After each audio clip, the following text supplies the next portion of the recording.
semua, Assalamualaikum. Kembali lagi di channel aku, Riva Della Vega.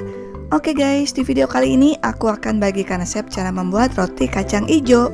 Cara membuatnya gampang banget, rasanya dijamin enak, teksturnya super empuk dan juga lembut. Cocok untuk dijadikan cemilan untuk keluarga di rumah, dan juga ide jualan yang bisa menambah penghasilan kalian selama di rumah aja.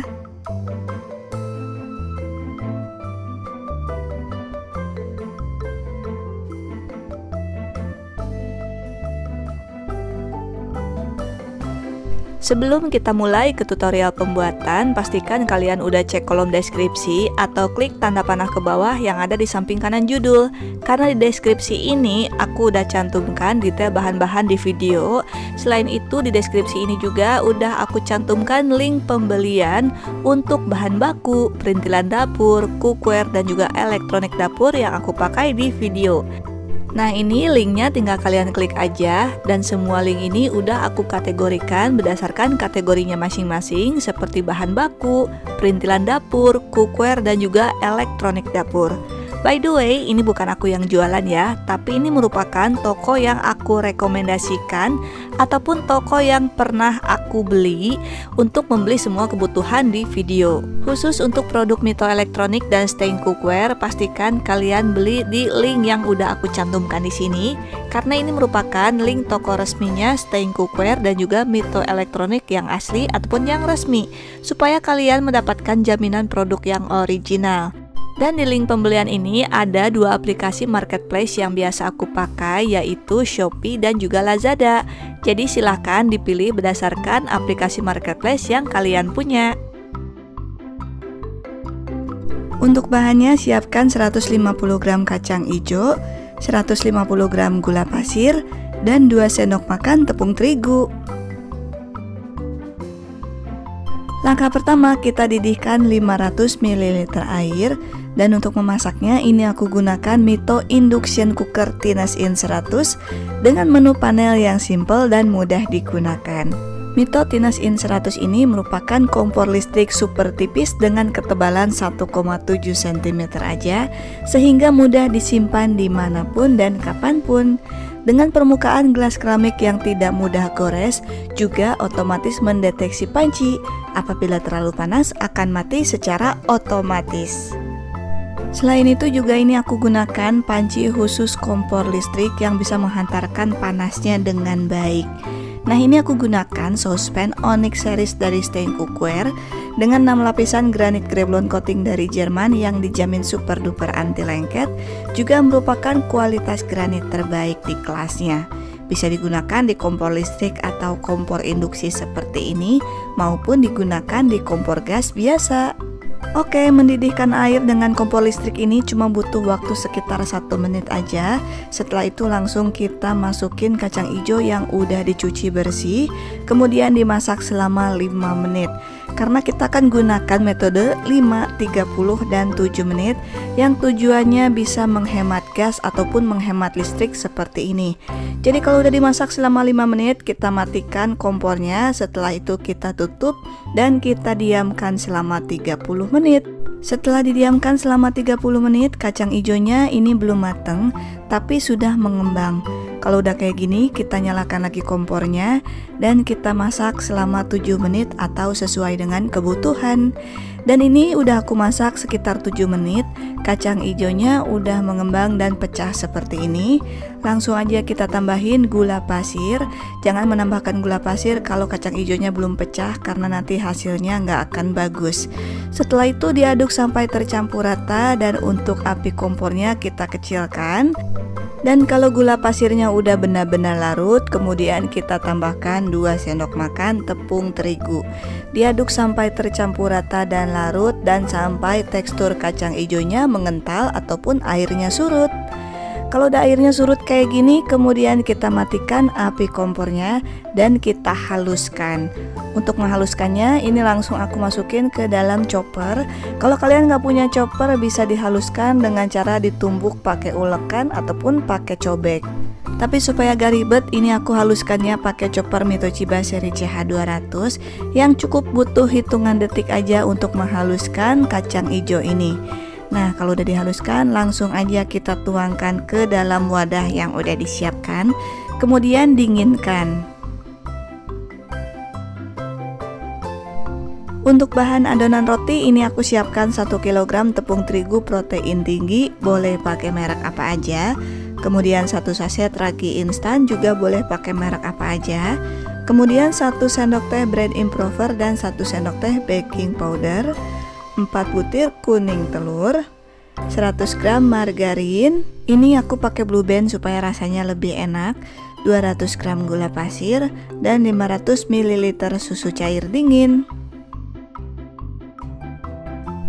Oke, langsung aja kita masukin semua bahan-bahannya kecuali margarin ke dalam mangkuk mixer, yaitu tepung terigu protein tinggi, ragi instan, gula pasir, bread improver dan juga baking powder, 4 butir kuning telur, dan juga susu cair dingin.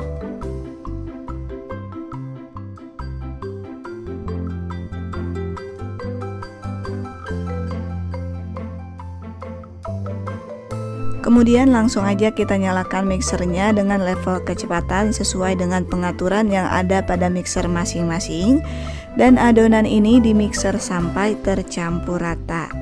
Kalau udah tercampur rata seperti ini, kita matikan dulu mixernya, kemudian kita tambahkan margarin.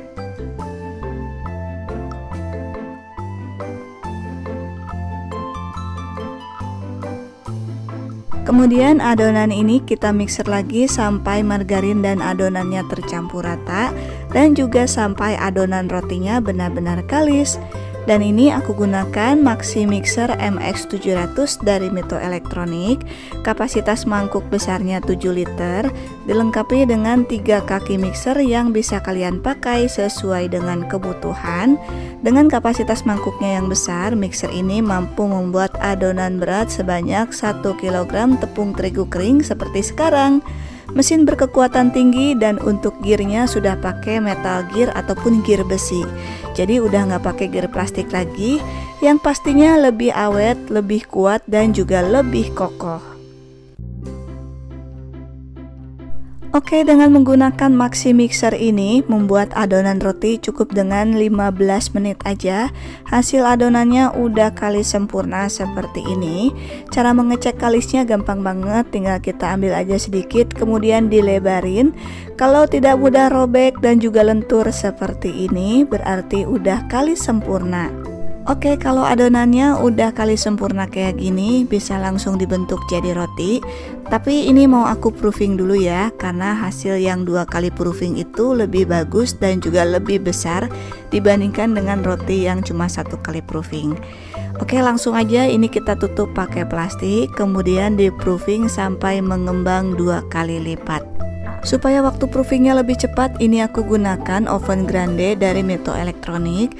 Jadi oven grande ini sudah ada fitur fermentasi, dan kita tinggal pindahin aja ke menu panel yang fermentasi.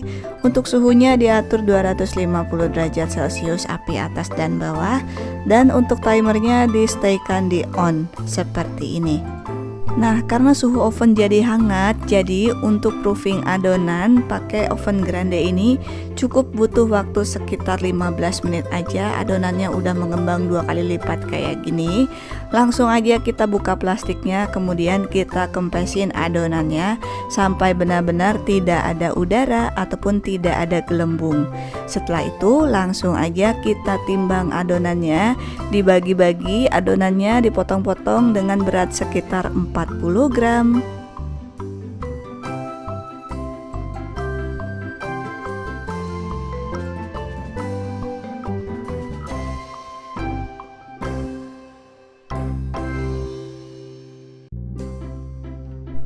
Setelah ditimbang, kemudian kita kempesin lagi adonannya dan dipadatkan dengan cara dibulat-bulat ataupun di rounding seperti ini. Kalau kalian udah terbiasa, bisa ngebulat-bulatnya dengan cara 2 tangan seperti ini. Tapi kalau kalian masih belum terbiasa, bisa pakai tangan 1 dulu. Nanti juga akan terbiasa dan bisa pakai 2 tangan seperti aku supaya pekerjaannya jadi lebih cepat. Dan jangan lupa untuk selalu menutup adonannya dengan menggunakan plastik supaya bagian permukaan adonannya tidak kering.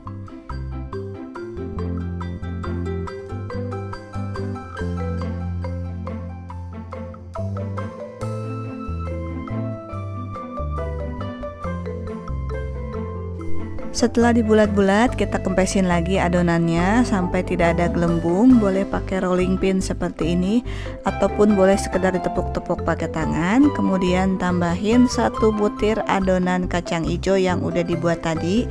Untuk takaran kacang hijaunya ini sekitar 1 sendok makan. Nah, ini langsung aja kita gepengin kayak gini. Setelah itu kita gunting menjadi 8 potong. Dan maaf banget ya, pada saat ngebulet-buletin adonan kacang ijonya pakai sendok takar yang takaran paling besar. Ini aku lupa, ternyata kameranya belum on karena aku kerja bareng si kecil, jadi aku nggak terlalu fokus ke kamera. Kayak gini ya, setiap harinya aku kerja bareng si kecil, dia dikasih sedikit adonan supaya anteng, tapi ternyata gunting aku juga masih dibajak dan akhirnya rebutan kayak gini.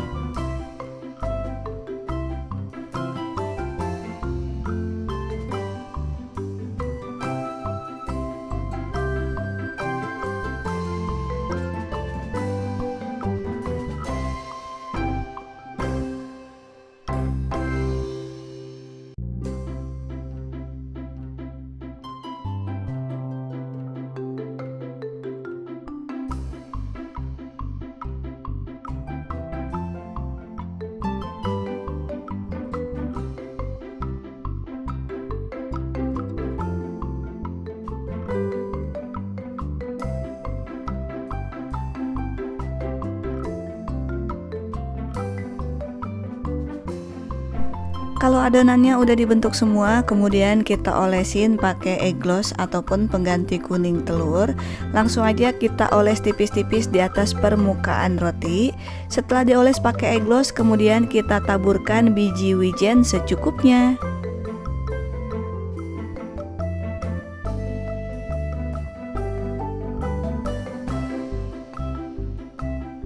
Kemudian langsung aja adonan ini kita proofing sampai mengembang 2 kali lipat. Ini aku proofing lagi pakai oven supaya pengerjaannya lebih cepat. Setelah mengembang 2 kali lipat seperti ini, langsung aja kita panggang seperti biasa. Tinggal kita pindahkan menu panelnya ke menu fire. Jadi untuk membedakan, oven ini kalau cuma proofing lampunya tidak akan menyala dan akan menyala kalau kita memanggang seperti biasa. Dipanggang dengan menggunakan suhu 180 derajat Celcius, api atas dan bawah, dan timer sekitar 15 sampai dengan 20 menit. Silakan disesuaikan sendiri dengan jenis oven masing-masing. Selain itu, oven grande ini juga dilengkapi dengan fitur double temperature control. Artinya untuk pengaturan suhu api atas dan suhu api bawahnya ini bisa disetting berbeda. Dengan begitu suhu oven bisa lebih terkontrol. Oke, setelah dipanggang sekitar 20 menit, ini rotinya udah mateng dan berwarna kecoklatan.